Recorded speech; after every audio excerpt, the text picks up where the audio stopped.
Usually at this time, our friend Jeff promotes his podcast. This time, however, he wants you to hear this and hear it very well. Black Lives Matter. The protests continue. Now is the time for committed, concerted action to end white supremacy and abolish any police force that engages in brutality and profiling, which is pretty much all of them. If you don't know what to do to help, I can help you. Google "Support Black Lives Matter in my area." Talk to friends. Go on Twitter. Now is the time to fight. We welcome you. If you would like to hear a discussion about this topic featuring Black voices, listen to the most recent episode of Everything is Awesome called "We're Fed Up" by following the link in the show notes. Long days and pleasant nights. This is an Unspoiled Network podcast. This is Unspoiled, covering Doctor Who, Season 6, Episode 10, The Girl Who Waited. In this episode, we get to see what happens to Amy when she is not rescued. And the answer is bad things. Bad things happen. Rescue Amy. Welcome to Unspoiled.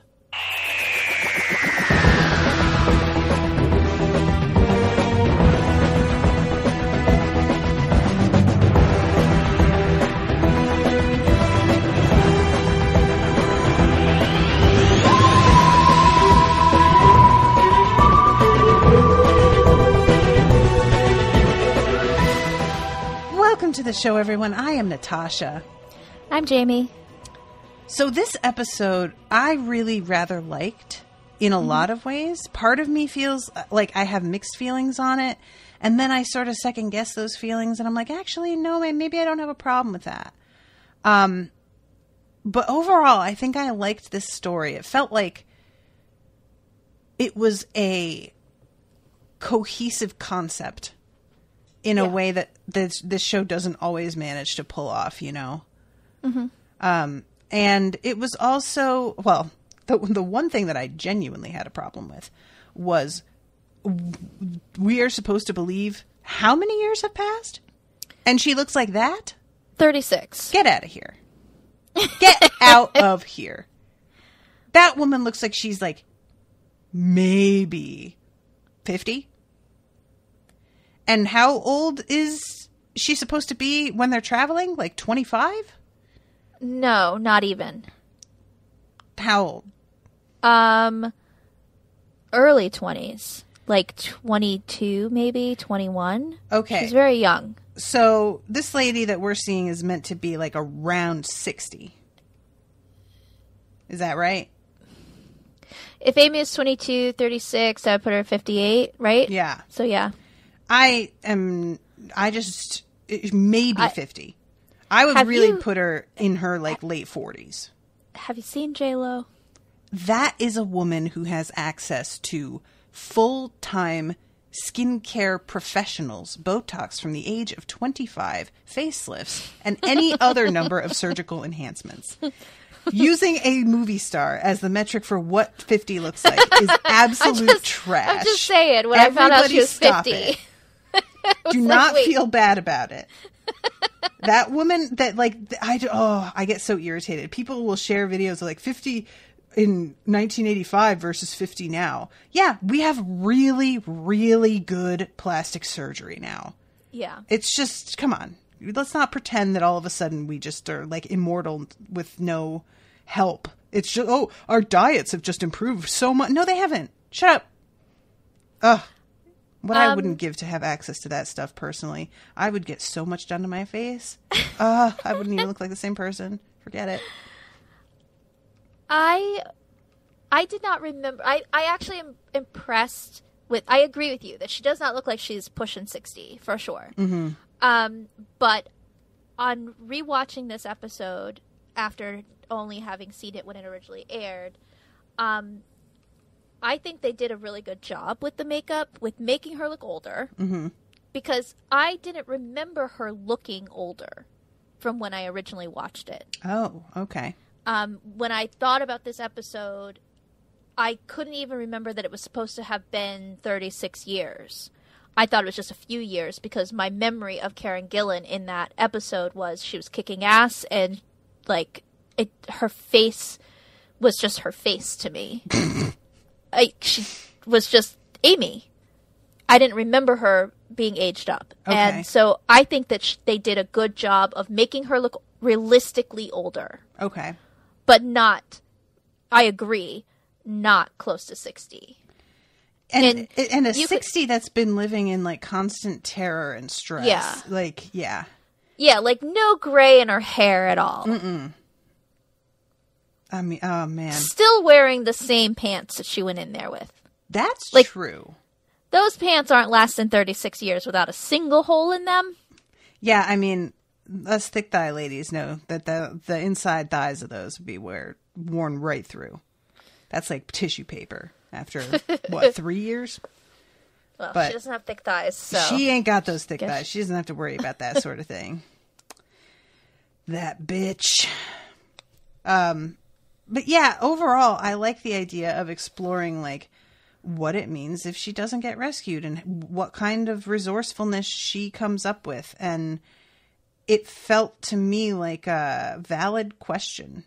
Mm-hmm. And I felt a little bit like when she just yells at the doctor and says that it's his fault, I'm not entirely sure that I agree with that. And I'm not really like somebody who gets defensive of the doctor, as we all know. Mm-hmm. I don't mind blaming him for the things that he has done. But it did sort of feel like this was just a mix-up. Mm-hmm. And I just feel like there's times where you can't predict everything. Rory does make a good point, though. Basically, like, why don't you just read some fucking, like, histories and travel magazines to find out what the fuck is going on at a place during a certain time? And the doctor's refuting with, that's not how I travel, is just not good enough, sir. Right. You know, like, that's not really an answer to the actual, like, very real life consequences. Yeah, you know? Yeah. Like, the doctor can come and go as he pleases and doesn't have... We've talked about this before. He shows up, he quote-unquote fixes a problem, and then he's gone. Mm-hmm. And he becomes this figure of myth and, you know, worship sometimes, mm-hmm. or whatever. But the people who are with him often have consequences from these situations they're put in. Yep. Or they have residual feelings. Trauma. About what trauma is the word you want. I didn't want to say PTSD because so far we haven't had anybody that's like necessarily got PTSD, but and something like this, like, I agree, this was not his fault. This was just a construct of this place. It was unfortunate. And for the doctor and Rory, it had not been very long. Right. And they immediately were like, we need to get to Amy, and set about fixing or figuring out that problem. Mm-hmm. It's just for her, time moved in a different way. And I also kind of agree, like, she's got to blame someone. Yeah. In her isolation and anger, to put it on someone, putting it on the doctor makes the most sense. She's not going to get mad at Rory. Rory didn't bring her to this place. Mm-hmm. The doctor did, and the doctor's constantly getting them into these situations where Rory keeps dying and True enough. Whatever. So I understood her being mad at the doctor, even though in this instance, it actually wasn't his fault. Yeah, and it's weird whenever we run into somebody who's blaming the doctor for a thing, considering all of the other things I think he objectively is guilty for. Mm-hmm. And he just doesn't seem to get held accountable for that stuff. It's just sort of, I mean, it's understandable in its way why people are selective about what they decide to blame him for. But I don't know. It feels sort of like the show just doesn't want to acknowledge the aspects of the doctor that are sort of a little bit problematic, you know? I like that Amy was so resourceful. Mm-hmm. That she figured out how to survive. And I've had complaints about her as a character in the past. Mm-hmm. But I will give them this much credit. I don't think this was out of character for her. I don't think so either. Well, I don't think it's out of character for her to behave this way. I do wonder how she managed to become like an electronic engineer. That is the one thing that I'm sort of like, we're just meant to believe that necessity is the mother of invention here. But just because you need a thing doesn't mean you suddenly understand how circuits work. Or, right. You know, like, what is the standard thing that everybody always says and laughs at about, like, solving a problem? You reverse the polarity. Is that the thing? Yeah. that is something that comes up a lot in the show. Yeah, I guess we're supposed to believe that she's just been paying attention to what the doctor is doing, and so she figured out how to make this stuff work. I'm willing to just let it go, because otherwise I'm thinking about, like, what has she been eating for 36 years? Yeah, that's the other thing, was they don't really get in, like, when Rory follows her to where she's going, there's not even a bed that I saw. Did I miss that? Did we walk by it and I, like, kind of, maybe it just doesn't, like, really look like a bed. I didn't see anything that, like, screamed, this is where she sleeps, but I assumed she probably sleeps on the floor. Yeah. I was just more concerned with, like, what are you eating? Where are you getting water from? Because you're constantly hiding from these robots. And that's why I ask about the sleep, too. Because, like, if you're hiding from these robots, how do you get to rest and know that you're going to not wake up with them surrounding you? The place where she made her little hiding spot, they don't sense her there. They established that early on enough that was believable for me. So but the only spot that they didn't sense her was right over the, like, steam vent. She's, like, in a whole room that they're apparently not sensing her in. I think it was, they said something, the interface said something about that area. It wasn't necessarily the steam. It was what happens in that room. Okay. But yeah, there's a lot of questions about how she managed to survive the way that she did. And, like, I'm not really worried about it. It's not like something that I'm like, oh, that's a real plot hole. I hope somebody got fired for that blunder. But it's just of interest to me. And it's something that if I were Rory, I would ask about. You know, I would want to know exactly how you managed this, because this is a very different Amy than the one he knew. And if something happened with Owen and I show up and Owen says it's been 36 years and all of a sudden he's like some fucking computer genius out of nowhere, I would have a lot of questions about how that happened and what he learned and how he did and how, like, he survived here. Especially, this place looks like an IKEA. There is nothing here. Yeah. You know, there's... Everything is these clean white walls and these really, like, empty rooms. And how did she even find her way to the food court, which I assume exists? It's the vent channels, the exhaust fumes from the temporal engines, which hold the multiple time streams in place. Amy deduces that the engines interfere with the handbot's sensors. And she wonders where the temporal engines are located. So then she makes her little lair by the temporal engines. The engines themselves instead of the exhaust. Okay, I gotcha. Yeah. Gotcha. I knew it was something that, like, okay, fine, that makes sense. Right. What are you going to do, live in a steam vent? It's not going to happen. Yeah, that was my main question. Was just like, she just place her bed right above that one vent, and that's the one place that she can sleep and be okay, unnoticed. Did you recognize the voice of the interface? No. Is that the eye patch lady? No. I kind of thought it was her for a second, but then I was like, I don't think it's the same. Because that lady's got a real gravelly sort of sinister quality. No, it was Dolores Umbridge. Oh, was it? Yeah. Oh, that's fun. It's Imelda Staunton. Nice. Oh, she is really... God. She does that good cold smile thing. Oof. But not as bad as Book on Bridge, and never will be. I don't know that it's possible to cast. That was one of the ones where I was like, whoever they cast, I'm just gonna have to accept, because there's no actress that I've seen. It's not even the acting. It's like they made Dolores more of a joke in the movie. Yeah. Because they wanted to undermine her. And in the book, she's a genuine threat and really like an upsetting person in a way that I feel like the movie failed to really like let happen, because they wanted to undercut it and make her a little bit less threatening, I think.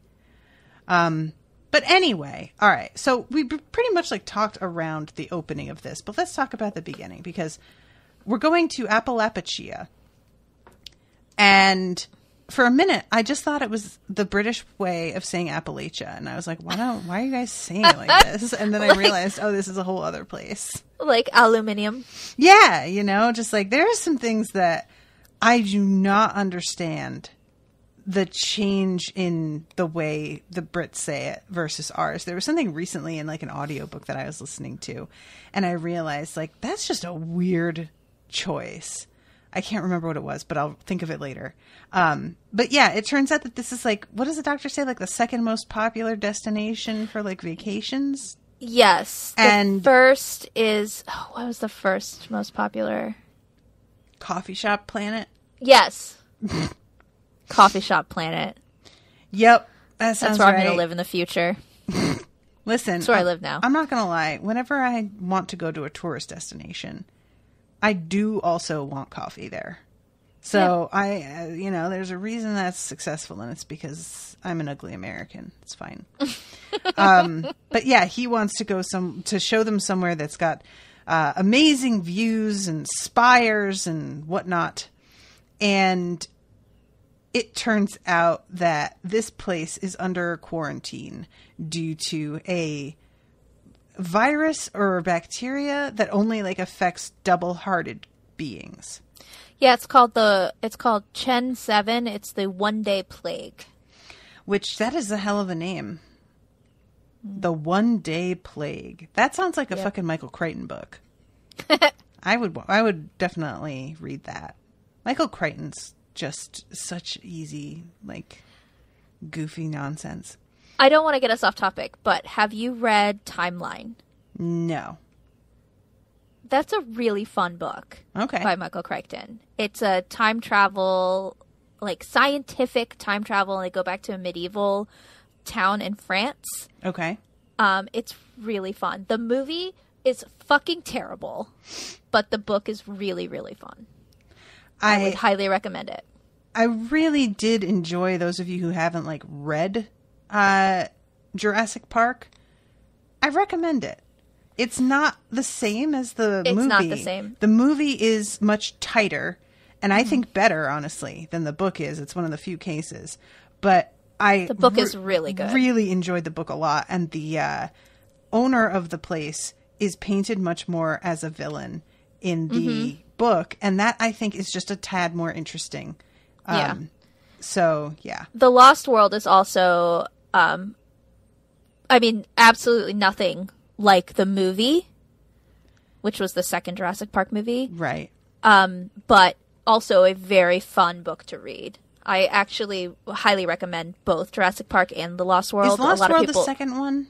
Yes. Yeah, I think I read that one too. And that was because it's all about like the fallout afterwards.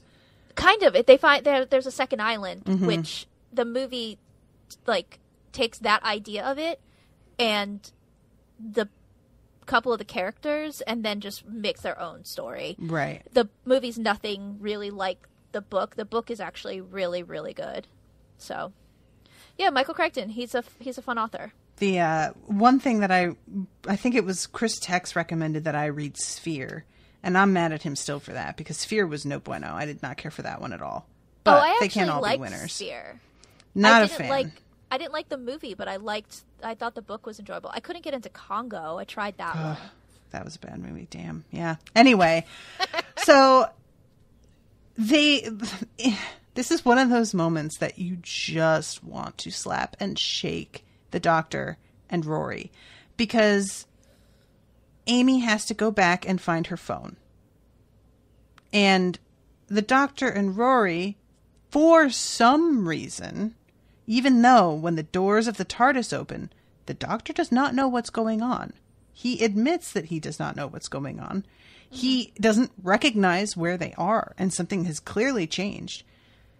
For some reason, they decide it's a perfectly fine idea to leave her behind and go on through these doors without her. Which, honestly, if we're going to blame the Doctor for anything, that's the thing. Y'all, there are 2 buttons. You picked a button of the 2 at random, walked through, the doors closed behind you, and you didn't stop to think at all about the fact that you are now separated and this has been a problem before? What the fuck, guys? What is wrong with you? And not only that, but like the fact that when she comes up and is like, hey, where are you guys? And I don't know if it was Rory that just says, press the button. Yeah. But there were 2 buttons. You know that there were 2 buttons. Tell her which button you pushed. Press the green button. Because he says something to her later like, well, there were 2 buttons. Which button did you press? And she says, with a degree of embarrassment, the red waterfall button. And I'm like, you're not the one who should be embarrassed. The people who left without you and who did not tell you to choose a specific button should be the ones that are embarrassed, girl. That's not your fault. So this is the whole thing that goes on later with the Doctor leaving. That's something that I feel like we know that the TARDIS does things, and so their leaving isn't something that I really blame them for, because there are just things that the TARDIS can manage to do that I can understand him thinking that would solve this problem. But it's this initial split and them separating and the way that they all are just not learning any lessons from the many times that they have wound up being split up before, that it drove me fucking nuts to watch it happening, because the whole episode, it's called The Girl Who Waited. So I know that this is how this is going to be. We have a time jump thing right in the beginning, where to her, it's been a week. And it's basically, this episode is like, what if the terrible nightmares that happened in the TARDIS Comes Alive episode, the Rory getting jumped ahead in time and hating Amy. Yeah. What if that, but it was Amy instead, and she actually had resources at her disposal instead of just sort of slowly rotting away in a hallway all alone. But not too far off, to be honest. So yeah, as I going into this and knowing that that's what it's called, I expected this to happen, but I just didn't think it was going to be quite so silly a separation. I didn't think it was something that they would walk into. I thought it was something that would be done to them. You know what I mean? Yeah. So they're sitting there, still don't know what's going on. The Doctor finds one of this what looks like an upright magnifying glass that's very large. And he examines this while Rory gets accosted by a weird robot that's got a hand made out of actual flesh, which makes me deeply uncomfortable. I don't know about you. It's not actual flesh, but it's a different material than the rest of the robot. And it's got an anesthetic in it. Are you to knock people out? Because I feel like the Doctor said actual flesh. You have it up, right? Yeah, I'm trying to get to that spot. Let's see. I'm so sorry. Same room, different times. 2 different time streams running parallel. Amy, you're in a faster time stream. Okay, so then, we cut to the, what do you call it? Credits? Here we go. I think we're about to come up, because she's just sitting there, and the Doctor is torn between talking to, organic skin, ultimate universal interface, grown and grafted, not born. So I guess it's not human skin. It's just that it is skin that is alive. Okay. Either way, I'm not a huge fan. Especially, there's something like much more unnerving about the fact that it's only on the hands, and the rest of it, they look like a stormtrooper. And I don't know why it just being there, but that makes it extra creepy. I think it's really funny when the hand bots, which is what Amy calls them, just put their hand out to, like, see if they can find her. Mm-hmm. Like, the hand itself can sense her, and when she's, like, hiding behind a thing, and it, like, just puts its hand down there to see if it can see her down there. I don't know why I thought that was so funny. It's just like a sensor. Like, you know, sending out these, I keep thinking of, like, sonar, like a bat. And the doctor, but why not just give it eyes? I guess the hands are more convenient. I mean, if you've got a hand that you can just stick through a slot and be like, nope, nobody in that room. Yeah. That's a little bit easier than I guess, eyeballs, where you have to, like, crouch down and get your eyes against the floor and the whole thing. Plus, on the hand, that way they can just reach out and touch a person and it knocks them out. Right. So when they reconnect with Amy, she's like, it's been a fucking week. What the hell? And this is when he says the thing about the time streams. They realize that she pressed a different button to come into the room, and Rory sensibly tries to leave and go into the red waterfall room himself, does not find her.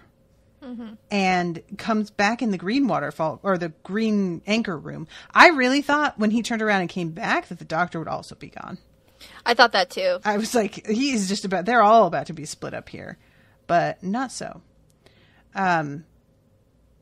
So the doctor says that because, like, they're in different time streams, if they go onto the TARDIS, they are going to be able to, like, match it up again, I think. Is that what the goal here is? Yeah, he wants to lock onto, he uses that big magnifying glass, or the big glass. Right. To sync to her location.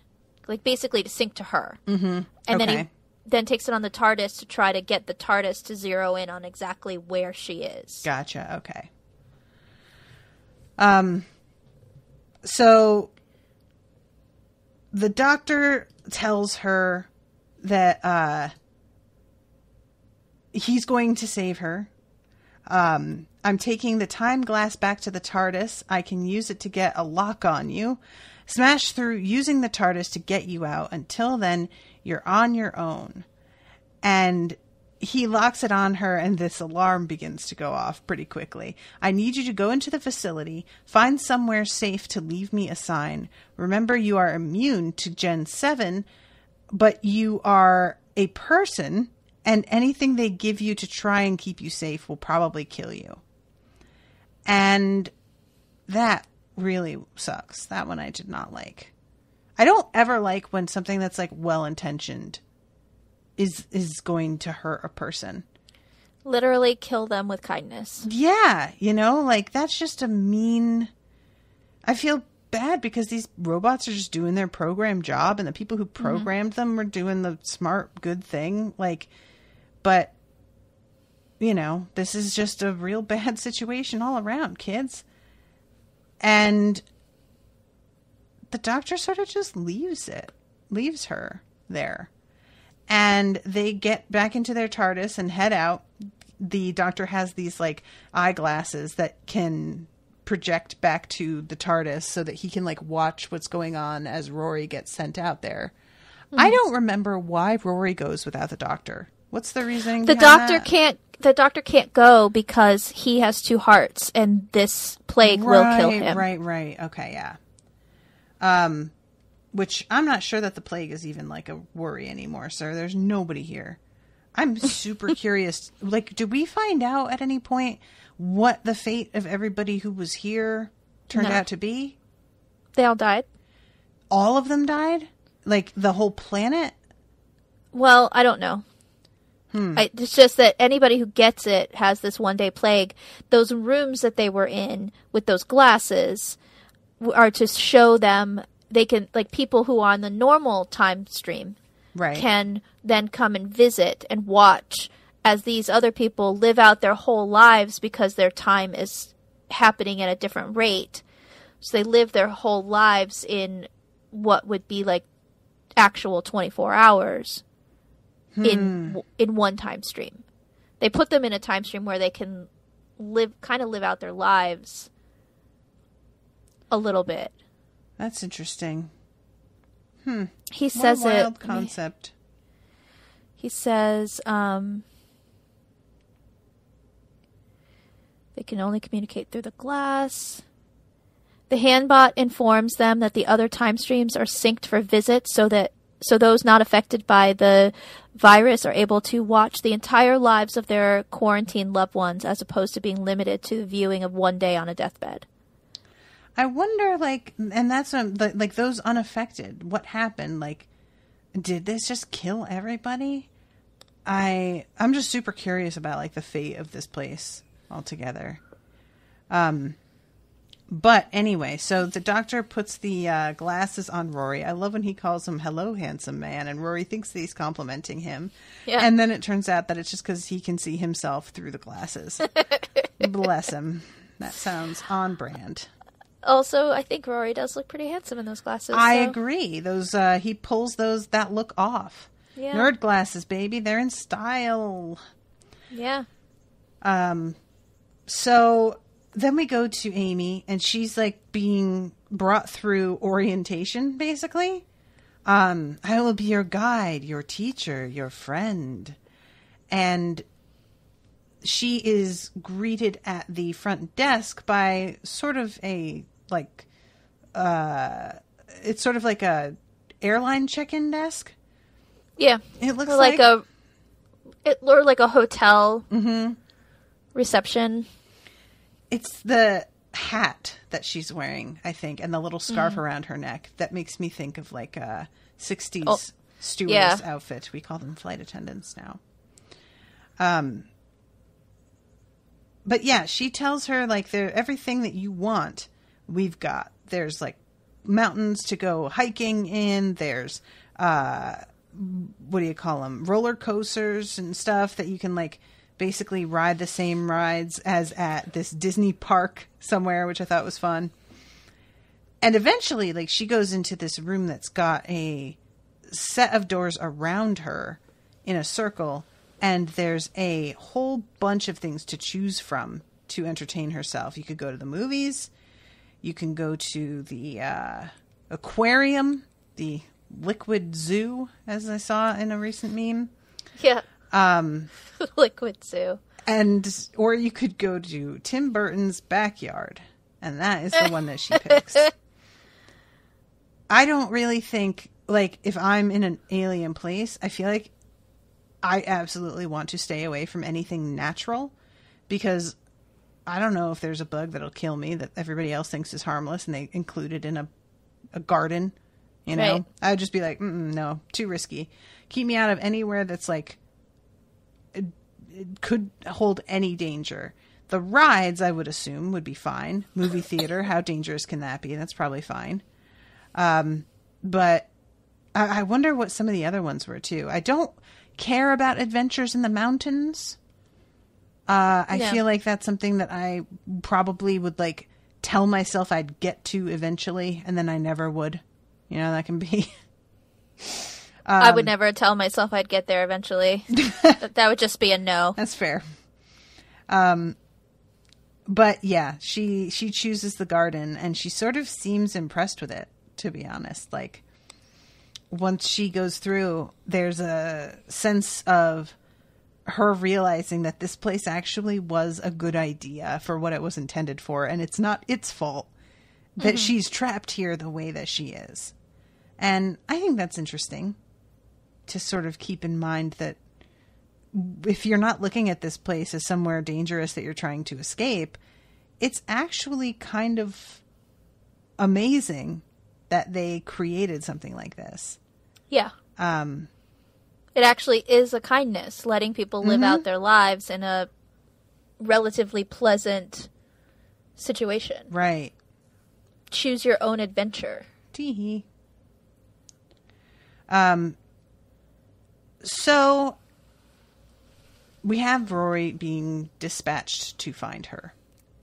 And it's such a weird thing because he is using this lens to be able to see things as they were, as well as what's here now, which is a really odd sensation to me. It's just like every time he lifts it up and there's a bunch of shadows moving around, it just unnerved me a lot, you know. I felt really bad for the moment that he encounters old Amy. Why? He, like, knowing... He's basically experiencing what she did in that nightmare scenario. Yeah. And he knows that they're doing their best. So it's just this moment of her, like, first of all, looking like she's going to kill him, but then she's saying duck, so it's okay. But the fact that he still did kind of think for a moment that she could be potentially capable of hurting him like that, that's a terrible moment. And she telling him, you didn't save me, and really, really putting that at his feet. That's rough. I get it. You're seeing somebody after almost 4 decades. And you've been waiting this entire time for them to show up. And then they do. And you're going to be pissed. I'm not even, like, blaming her for that, you know? But it's such a pointed comment. You didn't save me. It's like getting punched, you know? I just felt for him so bad. Rory, the thing that kind of killed me, honestly, is I feel like Rory has built up some credit after waiting for her for 3,000 years or however fucking long it was. I just don't really, like... I feel like there comes a point where you kind of have to be like, well, guess that's fair. You know? Yeah. I don't know. Maybe that's just me. Rory doesn't hold grudges. No, and he doesn't need to hold grudges. I just want her to, like, think about that and realize, like, he waited for me for literally 100 times this long. And take it on faith that he really does love you and he is trying, and that this isn't neglect. This isn't, you know, you... In 2 minutes of their time, a week passed for you. I just want her to, like... I get getting so mad at the doctor, and honestly, be mad at the doctor. I defended him, but I'm not really, like, married to that defense. But Rory, don't throw that in his face. Come on. She's been too angry for too long to see it, or to even listen to reason. If he were to be like, it has been 15 minutes for me. Like, this is, and he does say, like, this is me saving you. Like, it's only been a few minutes for me. She's not hearing that right now. No. And it's not like he and the doctor got back in the TARDIS and were just like, let's go have some adventures. We'll come back. Like, this is what they have been doing, and for them it's been a very short amount of time. But for her, it's been so long, and she's been mad for so long that she just can't hear it right now.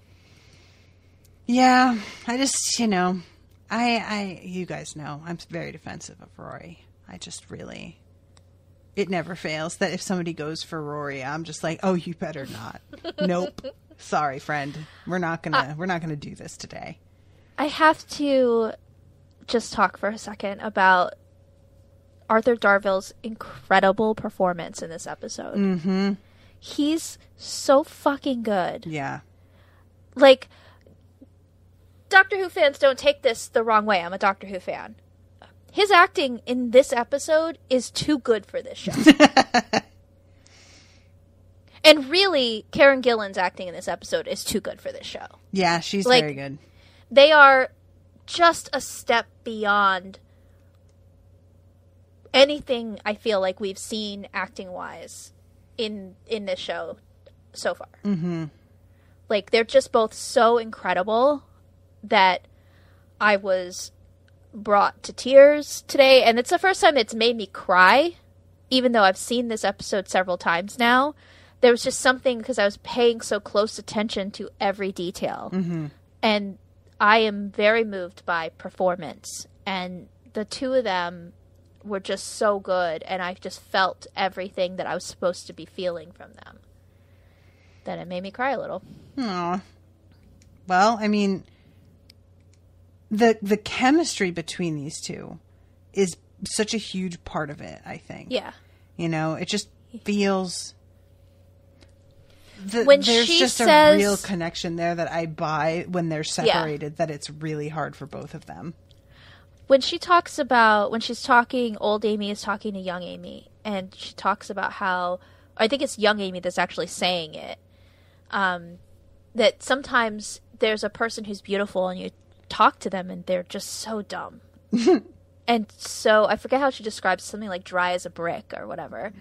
Dull as a brick, I think. Dull as a brick. And then there's someone else that you're like, yeah, he's all right, he's okay. Mm-hmm. But then you get to know him and you realize, like, this is the most beautiful person I've ever known. Mm-hmm.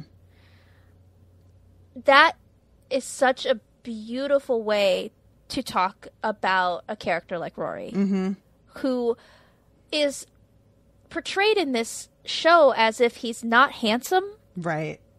When he is handsome. Yeah. He's not conventionally handsome, but he's handsome. Mm-hmm. He is better looking than Matt Smith. Oh, yeah. 100%. But he's also just so wonderful. Rory is maybe the most good character that's been on this show. You know what I mean? Yes. And so that description of, like, he's the most beautiful man I've ever known is absolutely correct.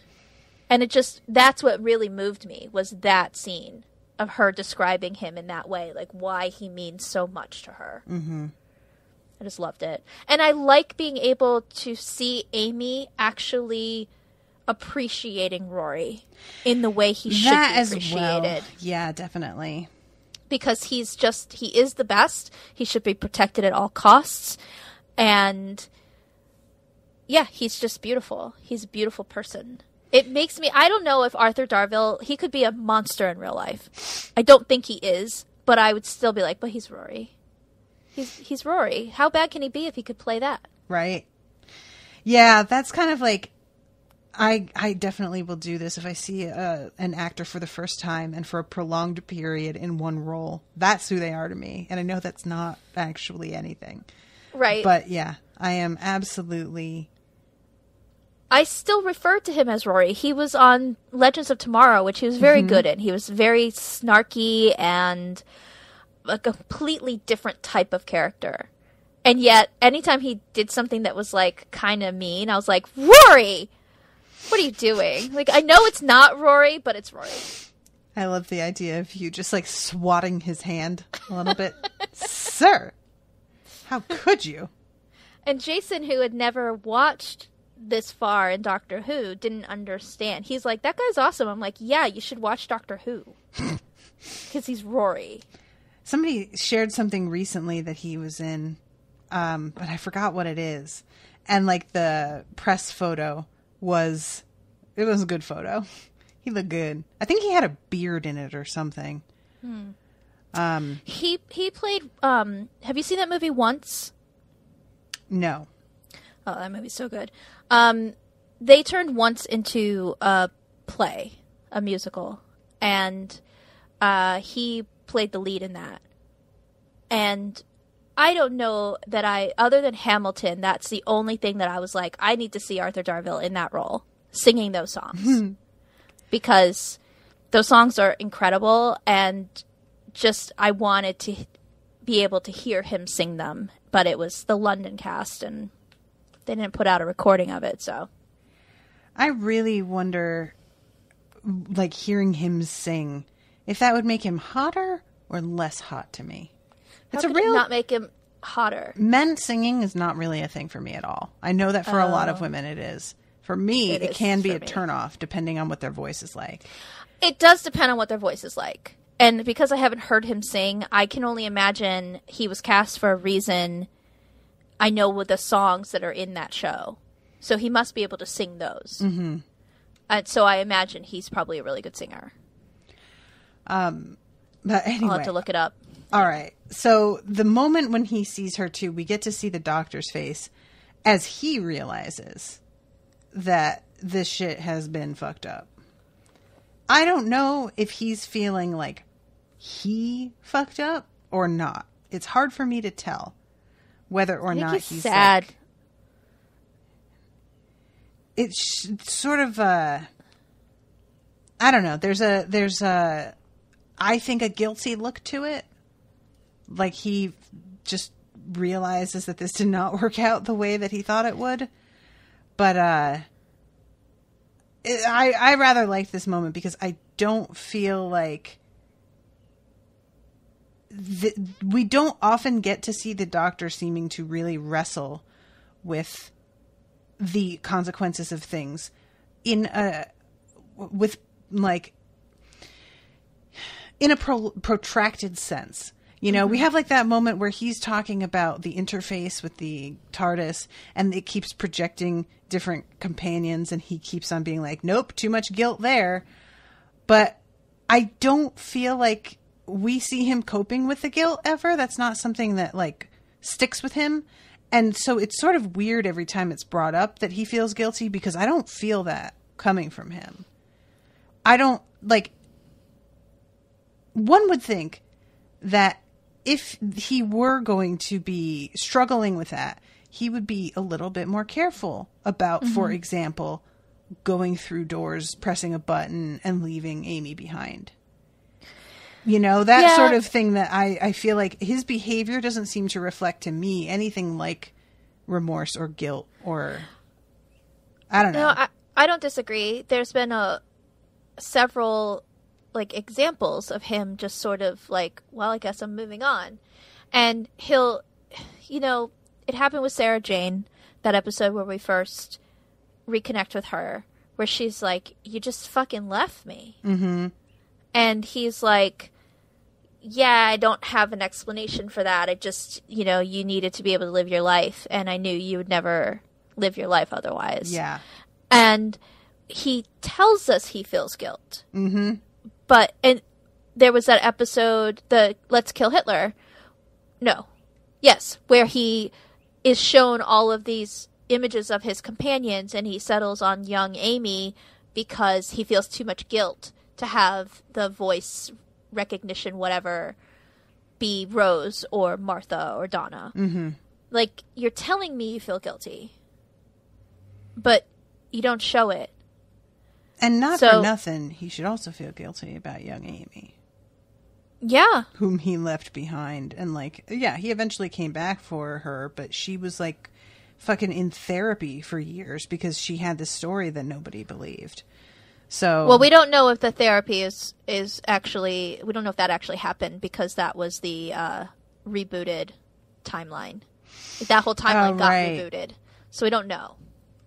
She still had her imaginary friend because when we, in Let's Kill Hitler, when we see her with Mel's and Rory when they're supposed to be teenagers, and she still has like all of these things around that she's created based on the Doctor. But they're just stories she tells. Yeah. I wonder what that was like for her then, because everything that we have seen about the way she dealt with the world after that is all like influenced by things. Right, but we don't know because it sort of smushed the two together. Like Rory remembers that he was the Centurion, but he didn't. This Rory didn't actually live that. He just kind of has the memory in his head of it because there was this other version of him. In a timeline that got rebooted. So it's sort of the same for Amy, but they never really go into that. Because the doctor still talks about, like, you're the girl who lived in a house with a crack in your wall. I mean, did she or didn't she? Right. Yeah.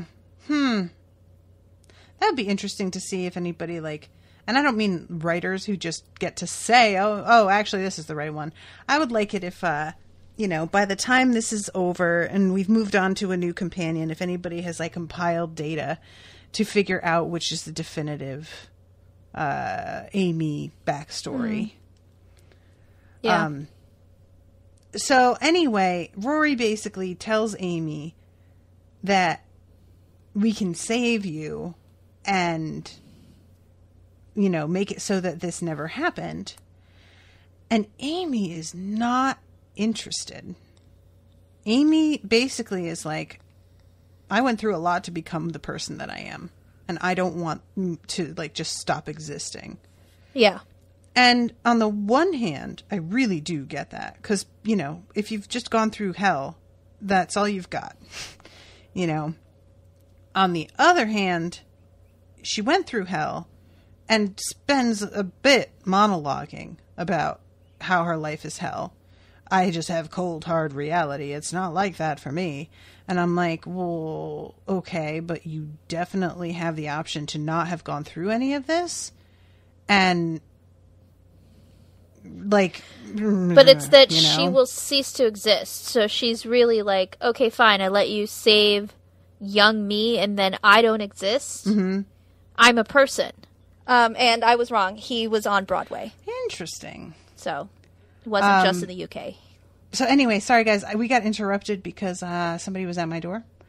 But I was saying that she just ceases to exist is not entirely fair or honest about the situation.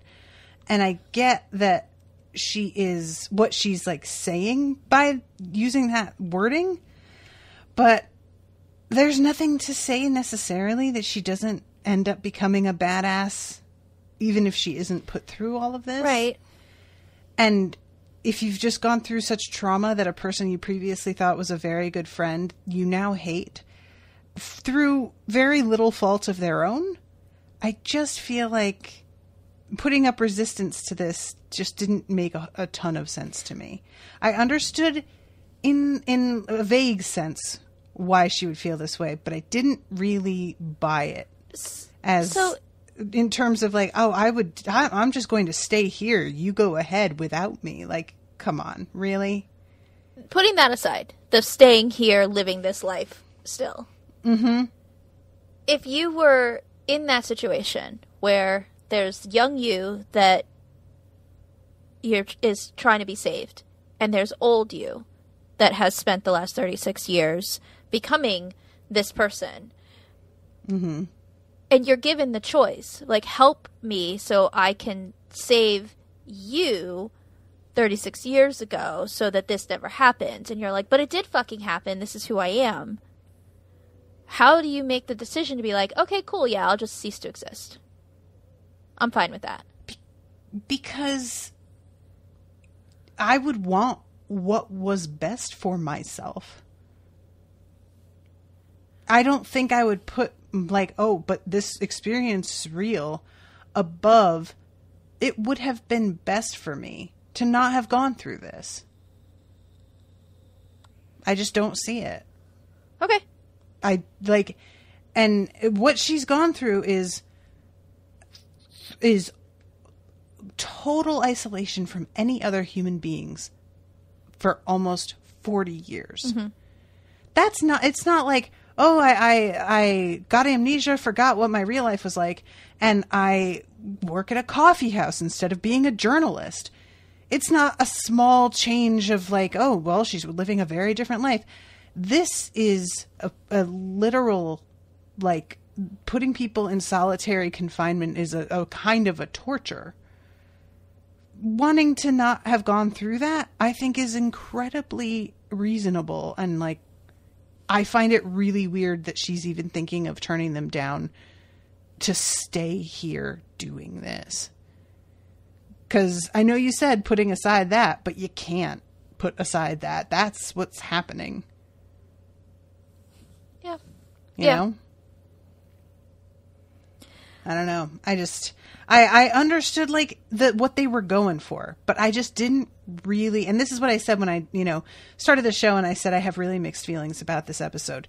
That's really the clincher for me, is this sort of the concept of wanting to stick with what you've got already after and finding out under no uncertain terms that they did not leave you here the way you thought they left you here. Yeah. This isn't like, oh yeah, they just totally abandoned me. This is you finding out that time jumped ahead, and you know what it felt like for you when you went through that scene with Rory and he was angry at you for leaving him behind, and for you no time had passed. So I wanted her meeting him and realizing what had happened to matter. I wanted the fact that the circumstances weren't what she seemed to think they were to count for something. It doesn't feel like it did for her at all. Yeah. I don't know. If they had not made the situation she's in here quite so dire, I think I would have understood this a little bit more. I feel like they could have pulled back a bit on the threat of death every single day, living completely alone, isolated from everybody. And that would have made her argument to stay and not give up what she's learned and experienced make a little bit more sense to me. But this is just really horrifying to go through, and not wanting to get out of that, just setting aside resetting time, but not wanting to just get out of that. I don't really buy it. So, I don't know. I mean, would you resist? I don't know, because I can see her point of like, I exist and I don't want to not exist. These are two separate time streams. Yes, that's me then, but this is me now, and you're here now. And why do I have to cease to exist? I get that. But also, but none of this has to happen. Mm-hmm. So you don't have to be you. You can be Amy at your age, having not been through this. I see both sides of it. Right. And I think that she's, also a little upset that Rory isn't just happy to see her as she is. That he's still well, we need to save Amy. That Amy. How can he be happy to see her how she is? I don't know. When she hates, she's that's an unreasonable act. Well, sure. You should be glad to see me, even though I've gone through hell and you feel like it's your fault. And I definitely do blame you. And now we're 36 years apart in age. That's not... Of course he's not glad to see you, because he realizes what's happened to you. That's called empathy and caring about your partner. Yeah. It's this is not what he thought he signed up for. She keeps flirting with him and shooting once they do get young Amy. Mm-hmm. Old Amy is deliberately flirting and jealous of how he looks at young Amy. Mm-hmm. It's you can't be jealous of how your young husband looks at the young version of you that is the person he knows. Yep. Yeah, that's really the thing for me more than anything. Sure, it's the fact that she's younger, and, just when you're younger, you're often prettier. That just is what happens.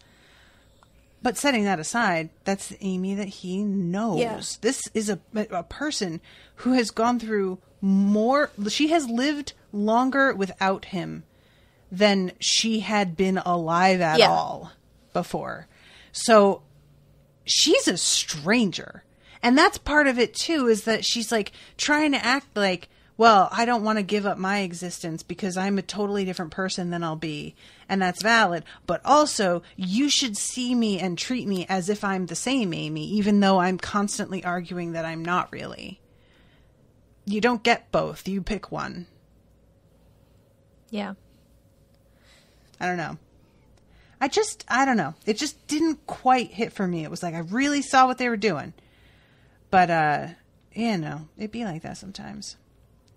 So the doctor lies, as he do, and tells them that there is a way that the TARDIS can cope with the paradox of having two Amys on board. And essentially sets Rory up so that eventually Rory has to make a choice between the two Amys. And I don't think that was his intention. Really, I don't think his intention was to force... I don't think his intention was to force Rory to make a decision between the two of them. To choose one or the other. I think that is what ended up happening, and he had to make the choice Rory's. But I think he was just trying to get old Amy to agree to save young Amy in any way he possibly could. And her stipulation was, you have to let me on the TARDIS. He knew that it was never going to be able to work. And I think he was just like, let me say yes to this now, and we'll figure out the complication later, but we need to save Amy, the Amy we know. And the only way they would be able to do that is if old Amy agreed. I just don't know that I can draw a distinction between lying to trick old Amy and forcing Rory to make this choice. I don't know if he knew it was going to come to that. How could he not? What did he think was going to happen if she expects to get on the TARDIS? He doesn't see her banging on the door? I don't think that he thought about it. I think that he was just like, get her to agree so that we can move to the next step. I don't think he's thinking very far ahead, personally. Maybe. Because he does seem very...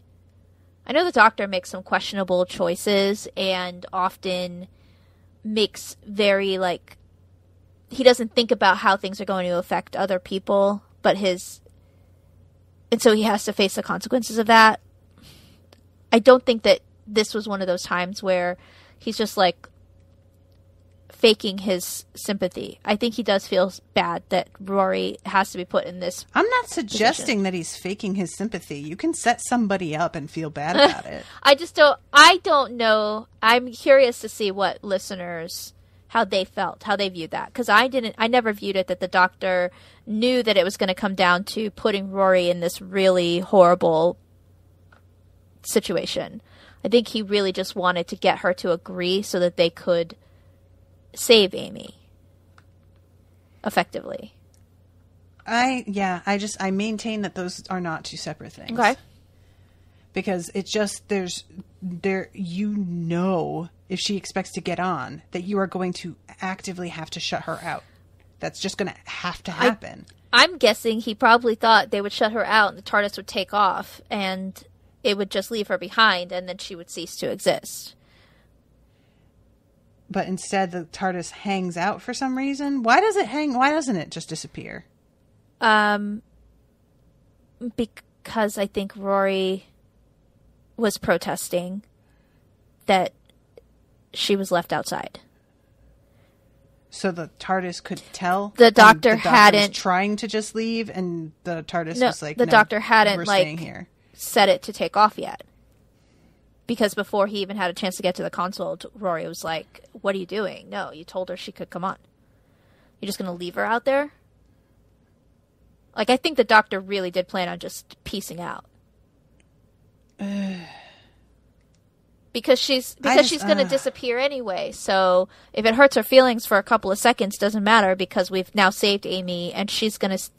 This version will never have existed. But the thing is, if he didn't get it set up for it to take off right away, how did he not think this was going to happen? And he has to know that Rory's going to protest because Rory doesn't know. He lied. He lied to everybody who was listening, including Rory. So how, I don't know. I get what you're saying about just, wanting to get past the obstacle and save her as quickly as possible. But I just feel like it was inevitable that we were going to have a scene like this. Probably. So, I don't know. And the fact that he didn't have it set up to take off right away, that feels like it argues against what you say he assumed would happen. Which was that it would just leave immediately. That's my headcanon. There's no evidence. But that doesn't match if he didn't actually do that, have it set up to do that. Yeah. I don't know. And he like lies, but then he like puts it in Rory's hands, which I also felt was just rough, man. If you're going to lie, you make the choice to leave her there. If you're going to give them false hope with the full intention of abandoning Amy there, you own that. You lock the door and do whatever you need to keep Rory out of it and leave. But don't like lie to him about how this is going to have to go down and then turn around and be like, well, buddy, it's your choice. Ew. Yeah. I just feel like that's such a delegation of responsibility when it's just super dishonest. I don't know. I just didn't like it. That's what I'm saying. There's a lot about this episode that I felt like I really liked a lot of it, to be honest. And I know I'm being kind of down on it, but I think that the things I'm being down on are unclear enough. Yeah. That they, you know what I mean? That I sort of get hung up on them because they can be argued or interpreted multiple ways or. Yeah. And these are all little details or little questions that didn't even occur to me because I was so invested in the emotional story that was being told, which tends to be the way I watch TV a lot of the time. And I think that's meant to be how you watch Who specifically. Like they lean on that a lot, and that's fine. Yeah. Like that can definitely still work. There are, times where both you and I have been like, well, this doesn't really make sense, but this is so good, who cares? Right, and I agree with everything you're saying, and yet all I can think about is that fucking heartbreaking performance of the two of them on either side of the door. Of Rory and old Amy. That's all I can think about. Is like, well, yeah, you're right, but they needed this. This is what they wanted were these performances, and so I can't even be upset because otherwise I wouldn't have Rory with all these tears, and I don't know. I forgive a lot because they're so good. And even Matt Smith is so good. He gives such an understated performance in this episode. And he just looks so sad. I don't know. Here's the honesty. When I first saw this episode, I didn't really care about it. When it originally aired, I was like, yeah, that's fine. And a lot of people were just like over the moon about this episode. It's one of like a lot of people's favorite episodes. And I kind of never really understood why. And then I rewatched it to do this. And I was like, oh, well, this is a really good episode. What did I miss the first time I watched this? So rewatching it, there's some episodes that I'm like, oh, I have to rewatch that, don't I? And this wasn't one of them. This is one where I was like actively looking forward to having to sit down and really pay attention and take it all in again because it hit me in a completely different way seeing it again. So now I feel like I'm like, okay, this is one of my favorite episodes, and yes, there are holes in it, but I don't care because Karen Gillan and Arthur Darvill are so good. I don't even care. And I will say, like, the conversation, first of all, when he's carrying Amy away and old Amy is watching him, well, before that, he busts the Mona Lisa over the head of one of these robots, which disables it. And I just do not it doesn't make sense. Think that would work at all. Don't care. But it was just a very hilarious thing to see him destroy the Mona Lisa. And like in the background later, you see that robot still standing there disabled with the Mona Lisa around its head. Bless it. But yeah, the moment when he picks up Amy and begins running with her, you see old Amy turn around. And again, old Amy really does look like a fucking like Star Wars character in this scene. With everything white around her and her own like white breastplate, but then everything is like sort of haphazardly stitched together. But she watches him run off, and there's a real expression on her face as she watches him that I really liked. There was something about it, and I've talked before about the George C. Scott version of A Christmas Carol. But that is something that getting that look across of suddenly remembering a thing from your past in a really visceral way that feels almost like you've been punched. I feel like she gets that look across really well in that moment of staring. And you know, as a viewer, despite not understanding exactly, something's shifted over with that look on her face. Something has changed just She now. realized that Rory loves her, but he loves her. That Amy. Yeah.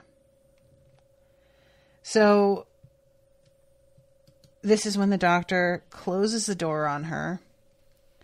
And I'm sitting there like, oh man. And he tells Rory, you've got to pick.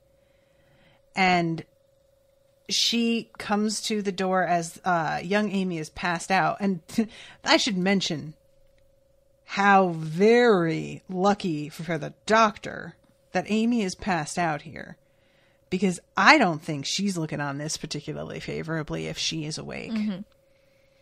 I feel like that would be a real problem for her. And finding out after the fact that he lied in order to save her is going to feel way different hearing about it than it is to watch this moment happen. Yeah.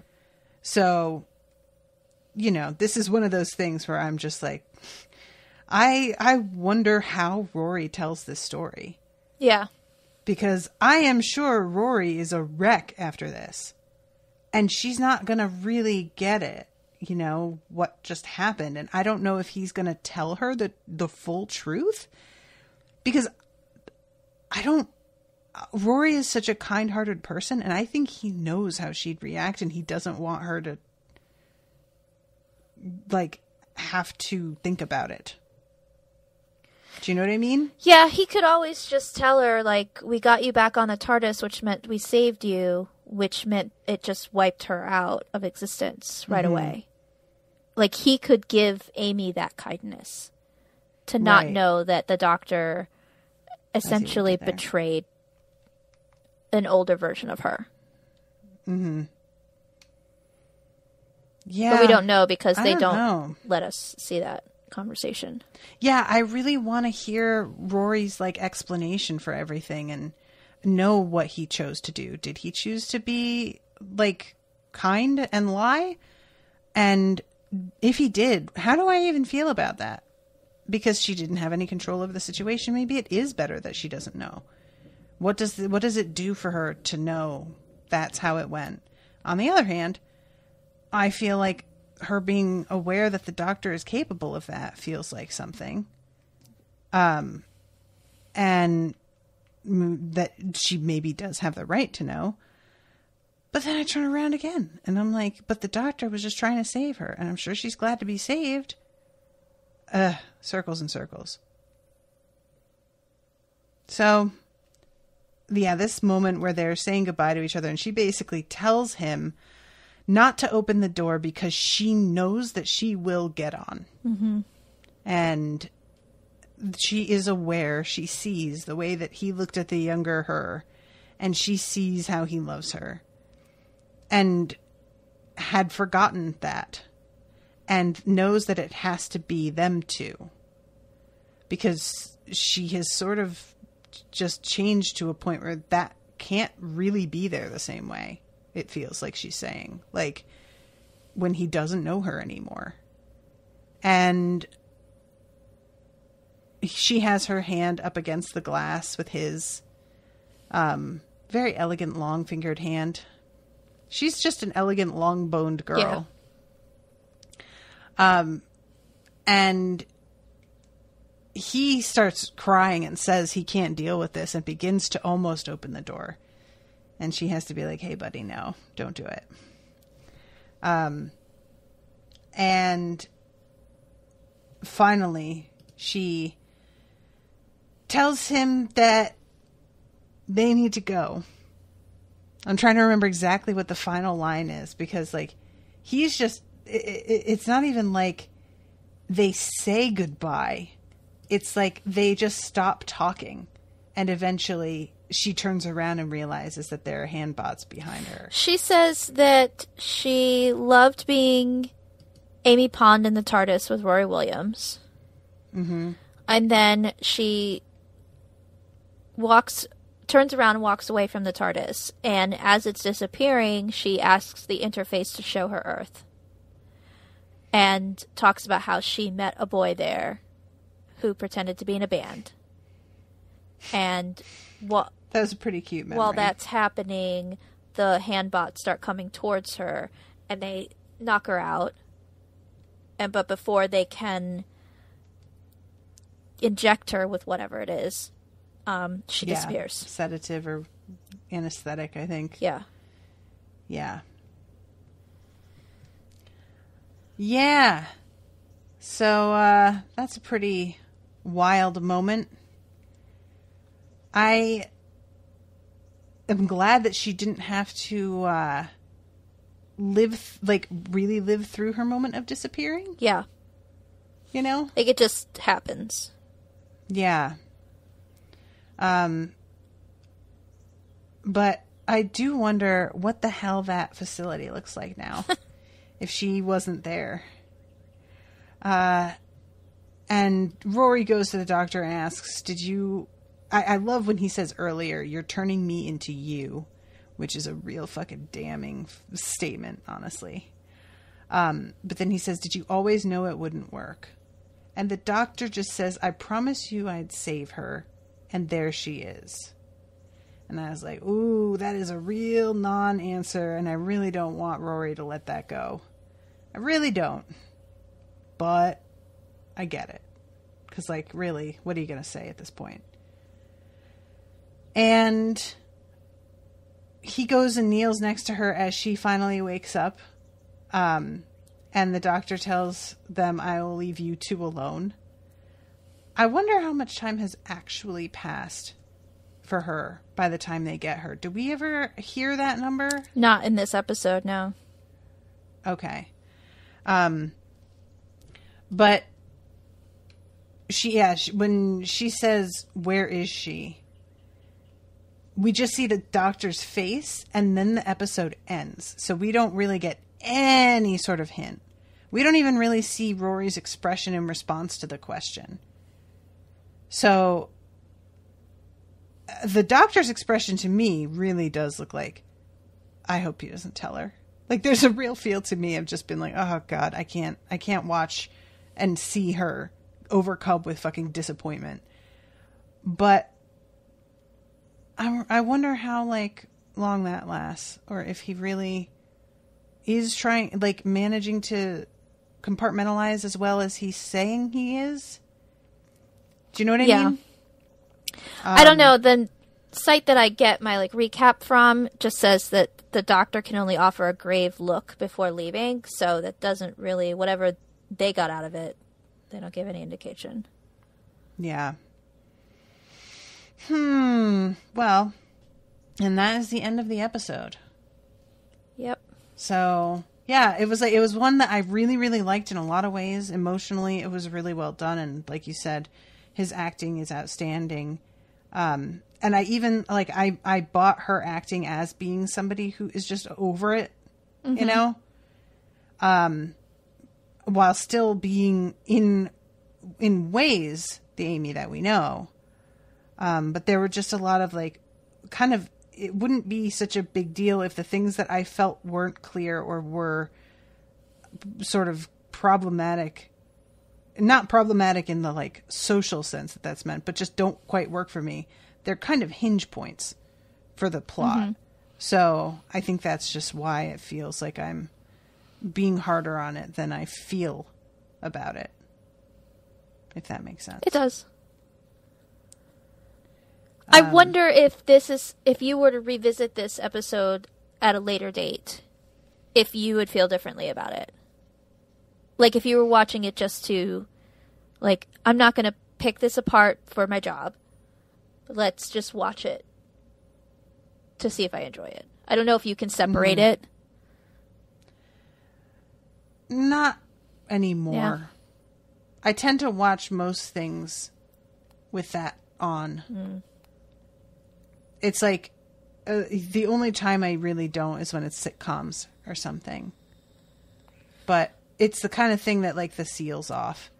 If I maybe watched this without having covered it for work, it would do something different. But if that's done, that thought will not be gone. I don't feel like I can, unless, like, something happens to actually recontextualize something that happened here. Right. But as far as, like, my assessment now on, and if nothing concrete were to happen to change that and the actions, yeah, I don't know. I don't think so. But I could be wrong. Anybody could be wrong. Who knows? No, you're probably right. I think that I had a different view on it this time around because I've changed how I feel about this era of new Doctor Who on a whole. Okay. You know, it's well established that I thought that I didn't really like the Stephen Moffat stuff, except that I liked the people in these series. You know, I love Matt Smith, I love Karen Gillan, I love Arthur Darvill, but I didn't have a lot of, like, warm feelings about any of this stuff. And now I definitely do. I Gotcha. definitely think that this is a much better quality show than it was before, despite how much I love David Tennant. I honestly would love to see what he could have done if Stephen Moffat had been running the show when he was the Doctor. Yeah, that would be interesting. Because the level of storytelling is just better. And yeah. so realizing that and then seeing episodes like this that really I just thought were like, yeah, whatever. And now I'm like, oh my God, it's really good. Yeah. I think that's a large reason why I like it so much more now. Yeah, that makes sense.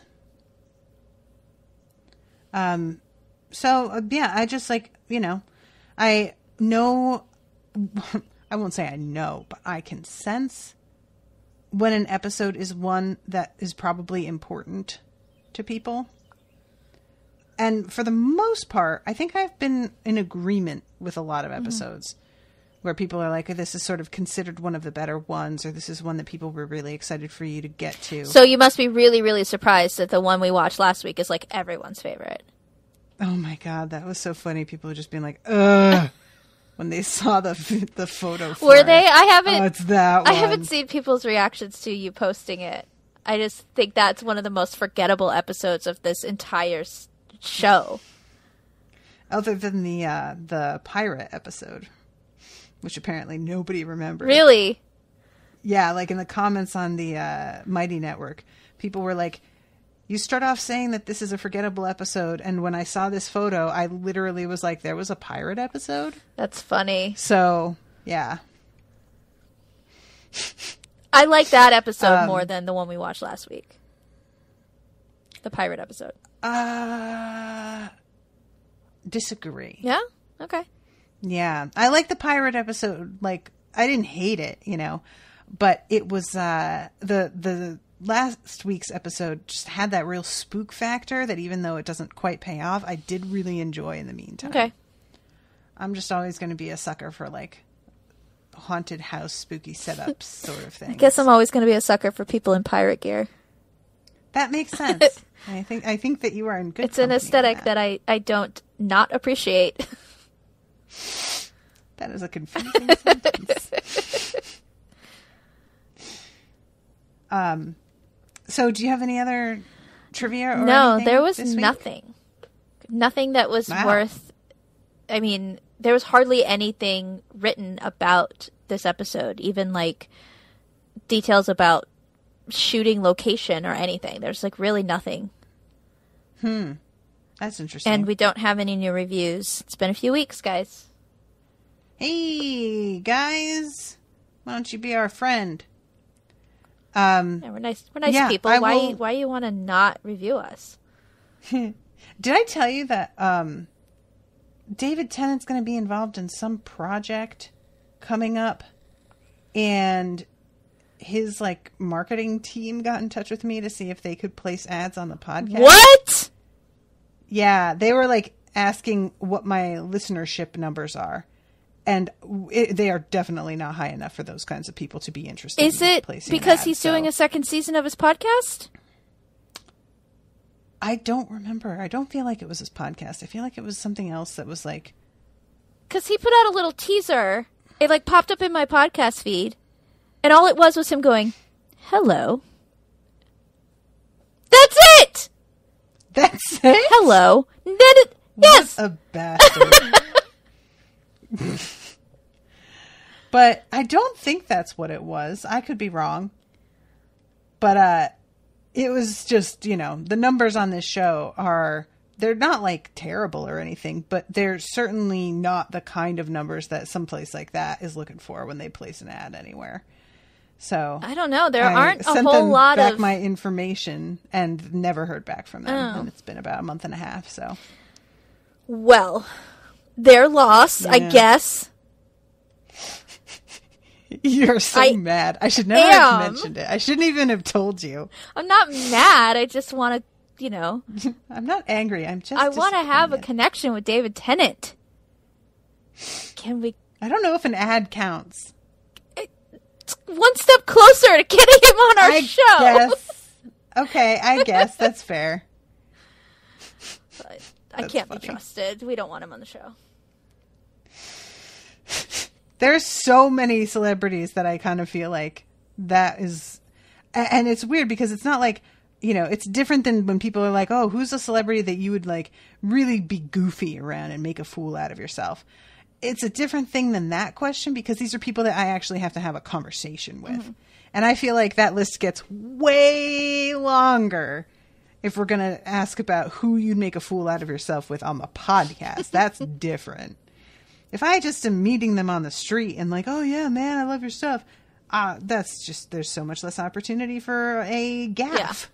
But if it's an hour and a half of conversation, ooh, yikes. There's a lot of rope to hang myself with. I like to believe that if I'm given the opportunity, I would have my typical type of stage fright. But then when it comes down to actually doing the work, I can do my job.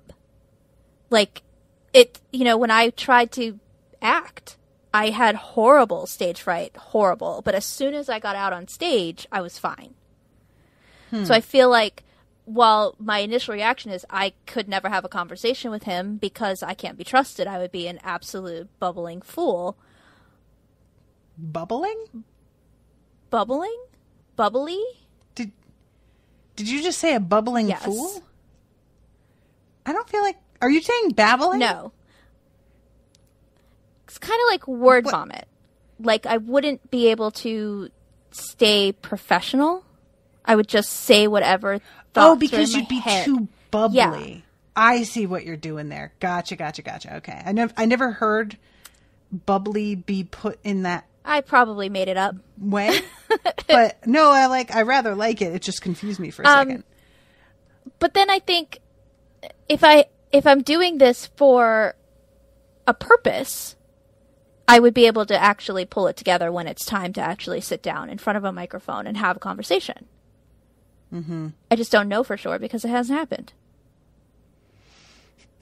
So let's make it happen. I wish I could know for sure. It's a real mystery that I wish there were people out there with the power to solve it. But, it seems like those people are just not really going to help me out. And I feel a way about that, and I blame them. So, well, you could just be like Krista and just throw the net out and see if anything comes back.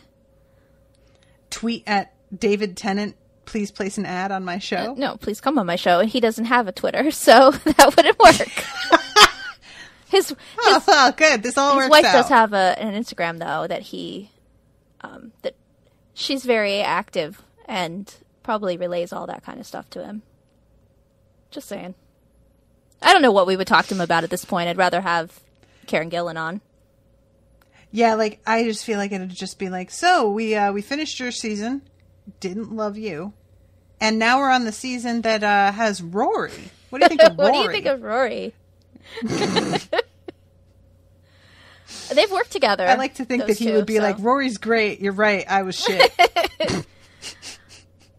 Yeah, let's get Arthur Darvill on. That'd be fun. Yeah, that would be fun, though, actually. I'm a little bit for that. Does he have a Twitter? I don't know. Yes, he does. It's called Ratty Burville.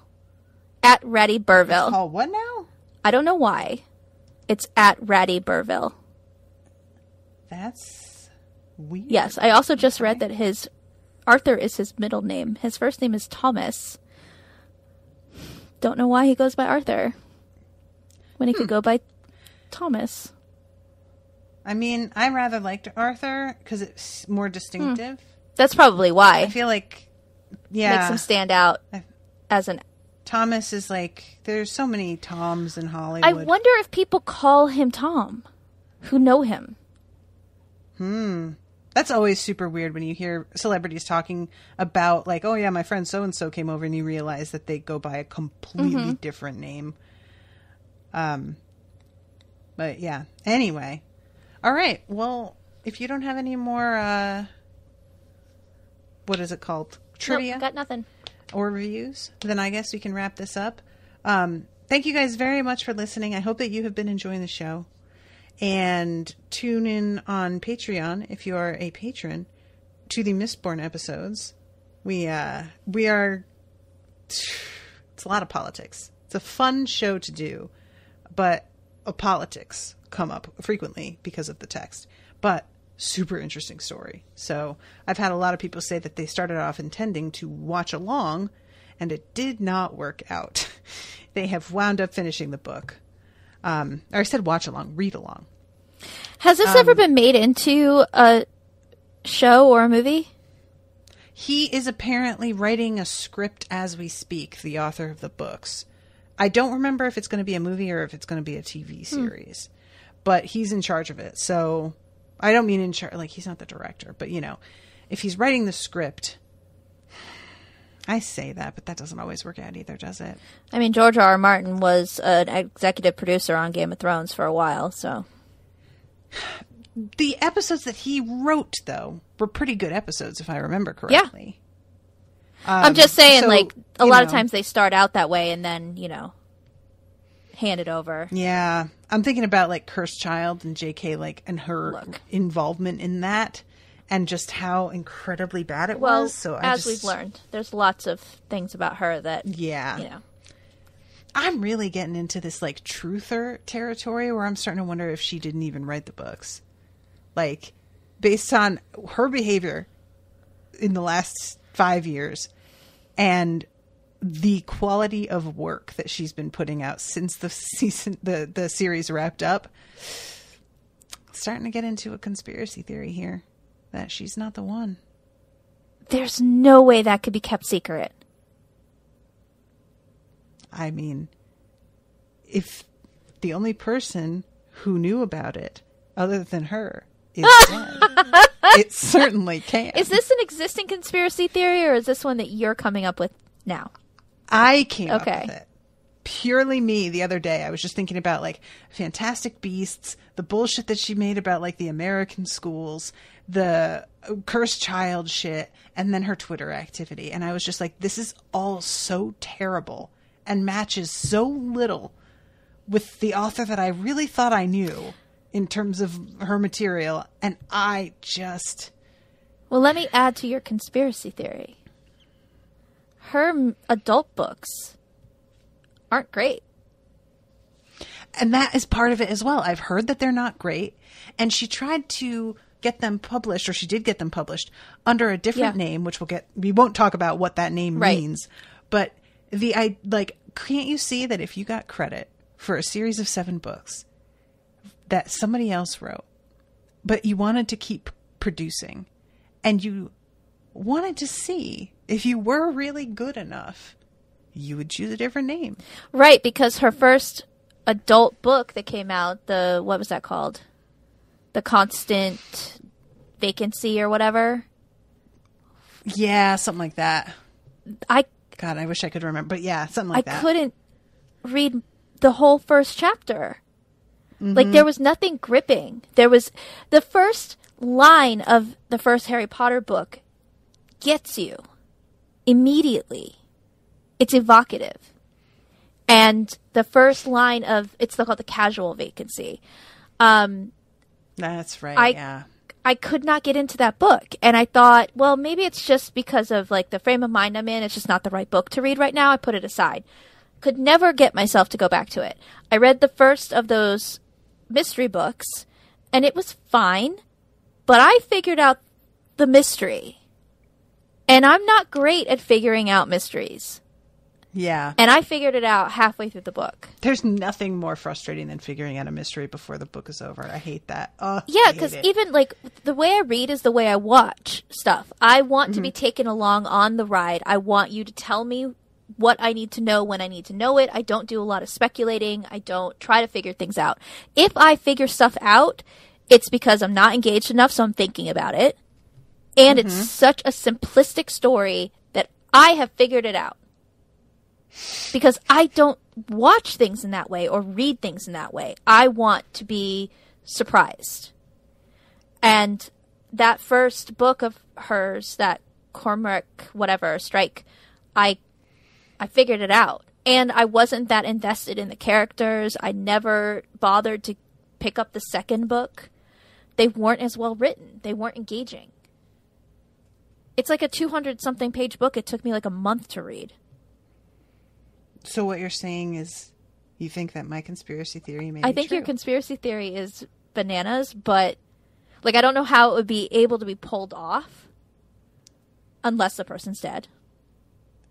Something like that? Or the person is disabled, or the person just agreed? So you're saying that we can't let this word out because I will be splitting the money with you 50-50? this is like a Milli Vanilli situation. 100%. Harry Potter is Milli Vanilli'd.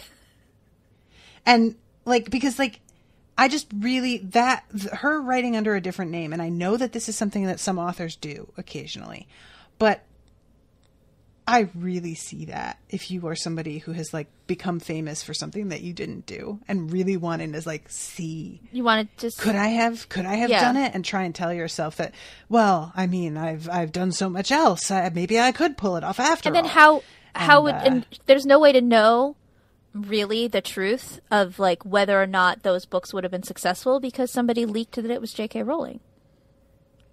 Those mystery books. See? So those books sold really well because everyone knew she wrote them. So who's to say that they weren't like not doing super great, or it didn't look like the prospects on it were very good. And so she leaked it. She was just kind of like, fine. Let them know. I don't want to know, actually, how I would do without my name to carry me. I don't love conspiracy theories, but I'm not mad about this one. And look, I understand that there's a lot of distaste around the idea that, like, because JK is acting up and being a fucking turfy monster, that we are trying to be like, oh, nobody wrote Harry Potter. It just appeared. And that not really being cute after a while, because like, no, we need to engage with the fact that somebody we liked is doing it's just really hard to read those books and see how the messages that are given in those books are exactly opposite of how she's behaving. Yep. How do you create that and write it so beautifully and then go around and double down on this nonsense that I don't get it. So I'm not trying to like play into that, oh, nobody wrote it. I'm just, for me, there's such a dissonance there that I just feel like it's suspect. It's not just, I was so wrong. I'm like, no, hold on. Okay, let's put everything together that we have been looking at over the past like decade of her presence online and her product that she has churned out. And let's start to be real about what we're seeing here, which is that this woman does not seem like the kind of woman who would have written these 7 books. Yeah. And I freely admit that's a big part wishful thinking, because I just don't want her to be associated with these. But on the other hand, whether I believe that or not has no effect on the fact that she's still the face of the thing, whether I, fully bought into this conspiracy theory. So it doesn't matter. She's still associated with it, whether she actually wrote it or not. But I just have my doubts. That's all I'm saying. So I like it. Everybody start spreading this rumor, please. And make sure to credit me for my rumor, though. I really want everyone in the world to know where this lunacy came from. We will see you next week with a new episode. Until then, toodaloo, motherfuckers. Bye.